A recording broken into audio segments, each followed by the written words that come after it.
کہ کون کون لوگ زکوٰۃ کے حقدار نہیں۔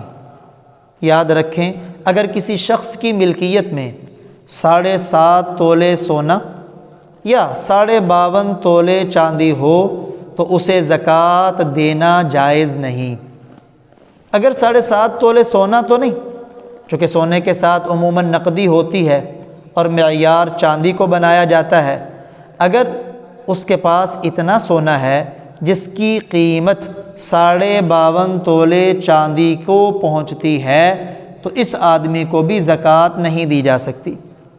اگر سونا تھوڑا ہے، اس کے ساتھ کچھ چاندی ہے، کچھ پیسے ہیں اور گھر میں ضرورت سے زائد سامان موجود ہے، یعنی 5 چیزوں کو دیکھا جائے گا: سونا، چاندی، نقدی، مال تجارت اور گھر کا زائد از ضرورت سامان، اگر یہ سارے مل کر بھی 52.5 تولے چاندی کی قیمت کے برابر ہوں تو ایسے شخص کو زکوٰۃ دینا جائز نہیں۔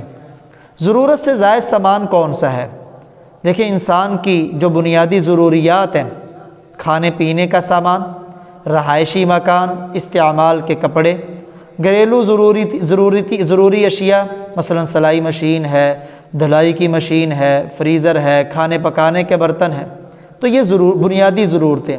اسی طرح جو لوگ تجارت کرتے ہیں یا جو کاریگر لوگ ہیں تو جو ان کے آلات ہیں کاریگری کے، مشینری ہے، فرنیچر ہے، یہ بھی ضرورت کا سامان ہے۔ اسی طرح استعمال کی جو گاڑیاں ہیں یہ بھی ضرورت کا سامان ہے۔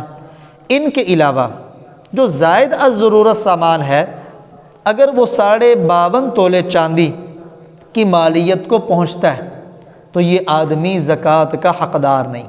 اس لیے زکوٰۃ دینے میں بڑی احتیاط کی ضرورت ہے، جانچ پڑتال کی ضرورت ہے، کیونکہ اگر انسان نے ایسے شخص کو زکوٰۃ دے دی جو 52.5 تولے چاندی کے بقدر مالک ہو تو زکوٰۃ ادا نہیں ہوگی، دوبارہ زکوٰۃ دینی پڑے گی۔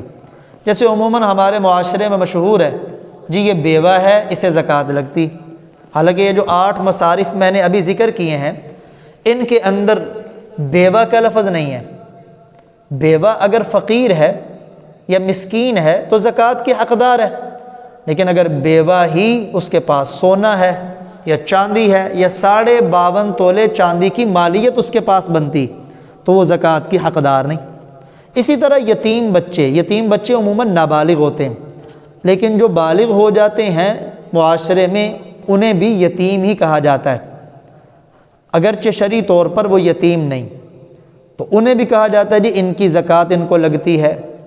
کوئی بچی ہے تو یاد رکھیں اگر وہ بھی 52.5 تولے چاندی کے بقدر چیز کے مالک نہیں ہیں تو ان کو زکوٰۃ دی جا سکتی، اگر وہ مالک ہیں تو انہیں زکوٰۃ نہیں دی جا سکتی۔ سونے کا معاملہ ہے ہی بڑا عجیب، جیسے آپ صلی اللہ علیہ وآلہ وسلم کی خدمت عالیہ میں اسماء بنت یزید رضی اللہ تعالی عنہ کہتی، میں اپنی خالہ کے ساتھ آئی کہ ہمارے پاس سونے کے کنگن تھے بازوؤں میں، تو آپ نے فرمایا کہ تم ان کی زکوٰۃ دیتی ہو؟ ہم نے کہا نہیں یا رسول اللہ۔ آپ نے فرمایا کہ تمہیں ڈر نہیں لگتا کہ اللہ تعالیٰ ان کی جگہ تمہارے بازوؤں میں جہنم کے کنگن پہنا دے؟ یعنی سونے کی اگر زکوٰۃ نہ دی جائے تو یہ خطرے سے خالی نہیں۔ اللہ